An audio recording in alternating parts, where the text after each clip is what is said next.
LeBron James, Draymond Green at Los Angeles Lakers, yan ang ating pag-uusapan. Final seconds. Bryant for the win. Bang!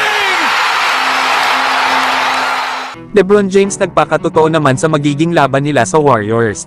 Naayon pa kay Jovan Buha ng The Athletic. Tinabi daw ni LeBron na hindi nga daw pwede na magkamali pagkaharap mo ang Warriors. Dahil pagbabayarin ka nga daw ng mga ito at ganun daw yun kasimple. Yan nga mga idol ang mga sinabi ni LeBron. Na alam naman natin na hindi biro kalaban ang Warriors. Lalo na ang makaharap sila Stephen Curry at Klay Thompson. Na kahit nga naging 0-2 agad ang record nila laban sa Kings, ay nagawa pa rin ng Warriors na maipanalo ang kanilang series at sila ang mag-advance sa second round.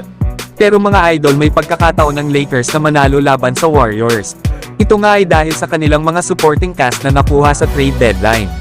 Malaki nga ang inilakas ng Lakers sa kanilang opensa at depensa. Andyan pa sila LeBron at Davis na alam naman marahil nila kung ano ang dapat gawin na adjustments. Lalo at nakalaban na nila ng makailang beses ang Warriors. Na ayon pa sa mga hindi kilalang NBA coaches, NBA executives at NBA scouts. Pinili nga nila ang Golden State Warriors para talunin ang Lakers sa semifinals. Na para nga sa mga ito ay hanggang Game 5, 6-7 lang ang Lakers. Na sa huli ay Warriors pa nga rin ang mananalo sa kanilang magiging series.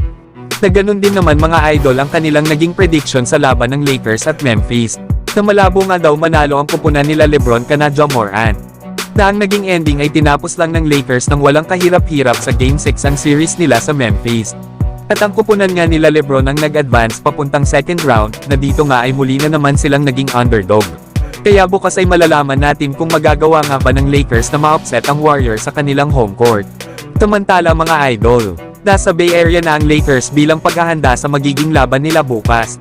Pero bago yan mga idol ay nagkaroon muna ang Lakers ng team practice na pinapangunahan nila LeBron at Davis. Focus nga dito ang Lakers sa kanilang shooting sa free throw at 3-point shot.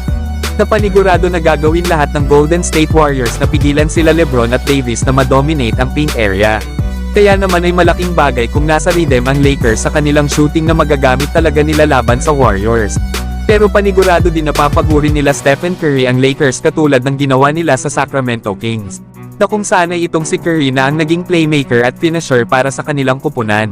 Napaikot-ikot kasi ito mga idol sa loob ng court at hindi nga talaga ito natigil. Na kung iiwan mo naman si Curry ay paniguradong titirahan ka nito. Kaya exciting talaga ang laban ng dalawang kupunan bukas. Sa kabilang banda naman mga idol. Inamin naman ni Draymond Green na tinanong niya daw ang Warriors para makaligtaan ang kanilang laro. At ito nga daw ay para makita itong si LeBron James na makuha ang scoring record.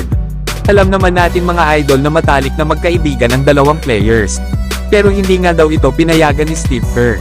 Dahil nga raw sa hindi maganda na makita siya ng kanyang mga kasama na pupunta siya ng LA at makikita sa TV. Habang ang kanya namang mga kasama ay aalis papuntang road game laban sa Portland. Kaya naman ay pumayag na lang daw itong si Draymond Green at nagbigay respeto sa kanyang mga kasamahan.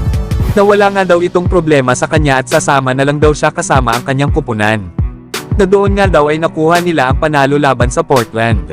Pero sana daw ay nandun siya para mag-represent na masaksihan ang pagiging all-time leading scorer ni LeBron sa NBA history. Lalo at big moment nga daw ito sa kanyang buhay at sa kanilang pagiging magkaibigan. Pero sa kabilang banda naman daw ay meron din daw siyang big moments kasama ang kanyang kupunan. At nakagawa nga sila ng mga magagandang memories. Yan nga mga idol ang mga sinabi ni Draymond Green. Na walang duda na gustong-gusto nito na magbigay ng suporta sa kanyang kaibigan na si LeBron para sa isang historic na occasion. Pero meron din si Draymond Green na tungkulin sa kanyang kupunan na dapat niyang gawin at unahin. Ito nga ay ang makasama ang kanyang mga teammates sa importanteng laban nila sa Portland. Pero inamin din ni Draymond Green na sa 20 years career ni LeBron sa NBA, ay nakikipag-compete pa rin daw ito sa kanyang high level. Pagamat hindi na nga daw katulad si LeBron noong ito ay nasa mid-30 pa, ay napakalakas pa rin daw ni LeBron hanggang sa ngayon. Na wala daw duda na ang makaharap daw ito sa isang laro ay kahanga-hanga. Yan mga idol ang mga sinabi ni Draymond Green, na panigurado na wala munang kaibigan-kaibigan sa loob ng court bukas. Na matira muna ang matibay at kailangan muna nilang maglaro para sa kanilang mga kupunan. Pero kayo mga idol, ano ang masasabi nyo dito? So hanggang dito na lang tayo mga idol. At huwag nyo naman kalimutan mag-subscribe bilang pagsuporta.